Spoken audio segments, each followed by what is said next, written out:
Now coming up on 6:30 on WKYT this morning, 2 inmates in southern Kentucky are facing new charges after a violent attempt to break out of jail involving broom handles. Hear from a same-sex couple denied a marriage license in Rowan County, what they think should happen to the clerk who refused them. And also what we've learned about a Lexington murder suspect in the days leading up to a deadly attack and a wild police chase.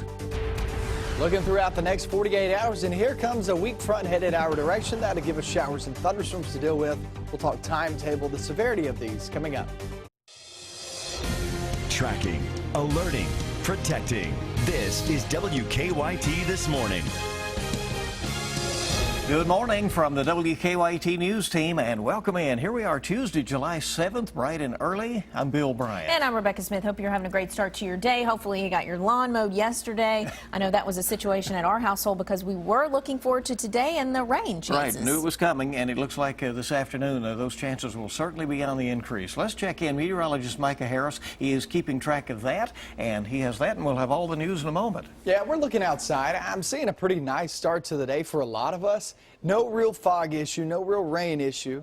We have the clouds overhead, and that's going to be the case as you walk out the door. The rain right now is moving out of Fleming County off into, say, places of Lewis County and also making its way northern Rowan County. That's probably your best bet here in the next 5 to 10 minutes, but it's really not very heavy rain. Temperatures 60s and 70s. Day part planner, that takes you into your afternoon. 85 degrees, numerous showers and thunderstorms in the forecast today and for tomorrow, which are the 2 best days that you could see rain chances in your 7-day. I'll have all that in your weekend forecast coming up. Okay, we thank you very much, and at 6:31, leading our news, we're tracking a wild story this morning in southeastern Kentucky. Police say a couple of jail inmates overpowered and beat the guards in an attempt to escape. One of those inmates was in jail on an attempted murder charge. Police say last month he attacked a woman with a machete. WKYT's Mark Barber has been making phone calls and is joining us from the live desk about the overnight attempted jailbreak. Good morning, Rebecca. Jailers say that one of those inmates behind the violent jailbreak attempt is also accused of stabbing a woman with a machete at an apartment complex. Police tell us that back in May, Christopher Dixon attacked 38-year-old Irene White in Middlesboro. She says she was seriously hurt when the 26-year-old randomly stabbed her with a machete. She tells us her psychological scars run even deeper than her physical scars now. Dixon and another inmate, Kenneth Williams, are now facing escape and assault charges after Bell County Detention Center jailers say they beat a male and a female corrections officer with broken broom handles last night. We're told the attack happened around 9:30 when the 2 guards were moving the inmates in the jail. Guards tell us that the inmates also grabbed the officers' radios and tore phone lines out of the wall. According to jail officials, Dixon radioed jailers with one of the guards' stolen radios and said he would kill an officer if officials did not let them escape. Well, that didn't happen, so one of the jailers who was being attacked started pepper spraying the inmates until a prisoner grabbed the spray and then turned it back on the officer. Now, we're told that the 2 guards, Officer Valerie Brock and Correction Sergeant John Parton, were rushed to the hospital. Nurses tell me that as of this morning, both have been treated and released. From the live desk, Mark Barber, WKYT. All right, a lot of twists in that one, certainly. Definitely. Yeah. New this morning, a major central Kentucky road is back open after a deadly overnight crash. It happened about 2 o'clock this morning on Highway 150 in Lincoln County between Stanford and Danville, much closer to Stanford. One of the victims was flown to UK Hospital, and WKYT Sean Moody is there live now with the details on what we know about this very sad Good morning, Bill and thing. Rebecca. We haven't heard how that second person is doing yet here at UK Hospital. The first person died after the car flipped there along Highway 150. Kentucky State Police are still looking into what happened. Said the crash happened about 2 a.m. along Highway 150, a little bit north of Stanford in the area of Highway 3248. They say the car those people were in flipped. One of the people was killed in the crash. Emergency crews flew the other person here to UK Hospital. Police had westbound 150 shut down for a while they worked that scene. It reopened about 4:30 this morning. State police are still investigating. They told our crew there on the scene that alcohol may have been a factor in the crash. Live in Lexington, Sean Moody, WKYT. Sean, thank you very much. The fallout from the Supreme Court's decision to legalize same-sex marriage continues this morning in Kentucky. April Miller and Karen Roberts tried to get married after last month's historic ruling in Rowan County. But the county clerk there, Kim Davis, is one of a handful of clerks in Kentucky who is refusing to issue marriage licenses because of her personal religious beliefs. The ACLU of Kentucky has filed a lawsuit on Miller and Roberts' behalf. I want her to start issuing marriage licenses or resign so that someone else can step in that will do her job and issue the marriage license. First thing I want to happen is I want to get married. 4 couples are named as plaintiffs in the ACLU lawsuit. Meanwhile, the Family Foundation has set up a fund to help government employees who are facing lawsuits for not issuing marriage licenses. Well, the Casey County clerk is also refusing to follow the Supreme Court's decision, but he says he has a solution to the marriage license debate. Casey Davis suggests the state start issuing marriage licenses online. That way, he and other county clerks won't have to be involved. My conscience will not allow me to issue a same-sex marriage license. I did not only stop or say that I wouldn't issue to them. I've stopped issuing to anyone because I don't want to discriminate to them or to anyone.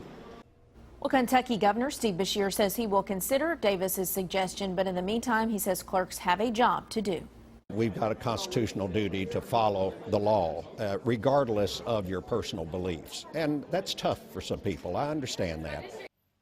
State law requires every county have an elected county clerk. Among other duties, the state mandates clerks handle all licensing.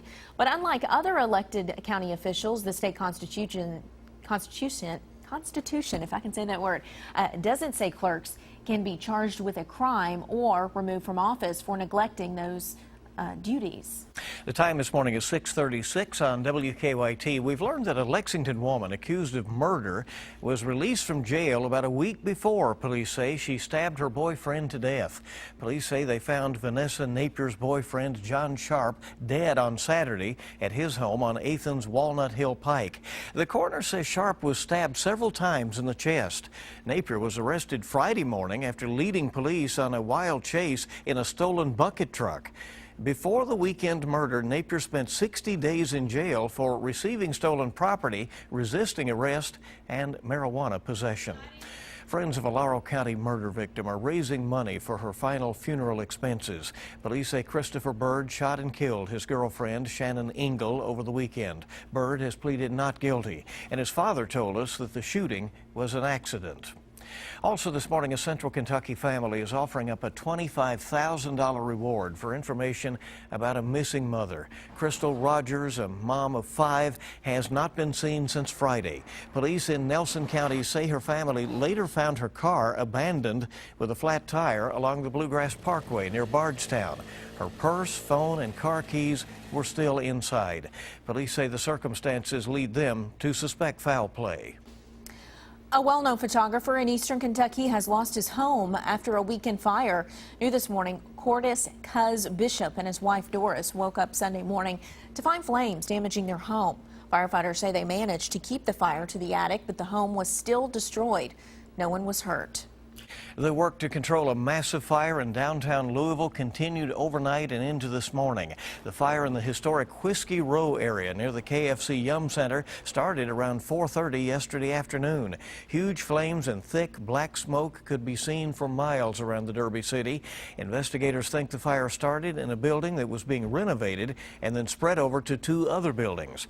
Part of one building collapsed onto some parked cars, but fortunately nobody hurt there. Firefighters will give us an update on the fire situation in Louisville later this morning. Well, also in Louisville, investigators think that they found 1 of 3 people missing after their pontoon boat capsized on the Ohio River. Someone found the body last night on the Indiana side of the river near the Falls of Ohio. The pontoon boat capsized Saturday night. The bodies of 2 other people were recovered right after. 2 people, including a 10-year-old girl, are still missing. Officials plan on continuing to search this morning.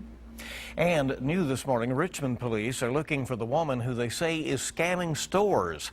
Police say she went into Belk in Richmond to return a jacket. The store gave her in-store credit, which she used to buy hundreds of dollars in merchandise. But that jacket was actually much less valuable than it appeared. Police say it had a high-end brand name label that was sewn into it. They say the woman then went to another Belk store and returned the items that she bought for cash. They say she is driving a silver Chrysler 300 with Alabama plates. The public will have a chance to learn about proposed improvements to a heavily traveled and sometimes dangerous intersection in central Kentucky. The Kentucky Transportation Cabinet will be handing out information and answering questions tonight about improvements that are planned for US 68 and Kentucky 29 in Jessamine County. That intersection, also widely known as the Y, has been a safety concern for decades. Tonight's meeting will be at the Wilmore Senior Community Center at Wesley Village, and people can stop by any time between 5 and 7 this evening. A Lexington police officer patrolling the downtown streets over the holiday weekend showed off one of his hidden talents. Yeah, let's take a look.